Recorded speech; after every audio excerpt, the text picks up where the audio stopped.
YCP భూదందాలు బయటకొస్తాయనే Madanapalle files దగ్ధం చేశారని మంత్రి అనగాని సత్యప్రసాద్ ఆరోపించారు. కావాలనే అగ్ని ప్రేరేపిత వస్తువులు ఉంచారన్నారు. మాజీ మంత్రి పెద్దిరెడ్డి ఆదేశాల మేరకు మాజీ ఆర్డీఓ మురళి, ఆయన పిఏ తుకారాం, గౌతమ్ తేజ్ నాయుడు ఫైళ్లు తగలబెట్టారని అన్నారు. ప్రతి ఒక్క దోషిని సిఐడి అరెస్టు చేసి తీరుతుందన్నారు మంత్రి అనగాని.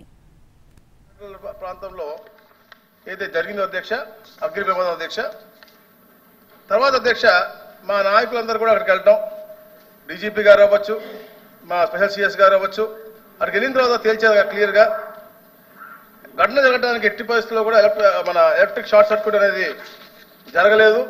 ఇది కేవలం కుట్రపూరితం జరిగిందని చెప్పేసి నిర్ధారించారు అధ్యక్ష. ఎందుకంటే అధ్యక్ష సీసీ కెమెరా అప్పుడే పనిచేయకపోవటం, దోమలు నివారించాల్సినటువంటి కాల్చే కడ్డీలన్నీ కూడా అక్కడ ఎక్కువ మోతాదులో స్టాక్ పెట్టడం, అలాగే ఏదైతే మోటార్ ఆయిల్ ఏ ఆఫీస్లో కూడా మోటార్ ఆయిల్ పెట్టకూడదు కానీ సీనియర్ అసిస్టెంట్ కావాలని మోటార్ ఆయిల్ అక్కడ పెట్టడం, ఇవన్నిటి కూడా నిర్లక్ష్యానికి నిదర్శనం అధ్యక్ష. అందుకే అధ్యక్ష ఏదైతే కెమికల్స్ కూడా వాడారు అని చెప్పేసి ఫైర్ ఆఫీసర్స్ అంతా కూడా ఒక నిర్ధారణకు వచ్చిన తర్వాత అధ్యక్ష దాన్ని సిఐడికి ఇవ్వడం జరిగింది అధ్యక్ష. అధ్యక్ష ఈ ఘటన జరిగిన తీరుపై ప్రాథమికంగా అంచనా ప్రకారం మాజీ RDO MS Murali, P Ramachandra Reddy, అంటే ఈ పేరు చెప్పచ్చు అధ్యక్ష, అది కూడా చెప్పకూడదు అధ్యక్ష, అలా అడగడం అధ్యక్ష.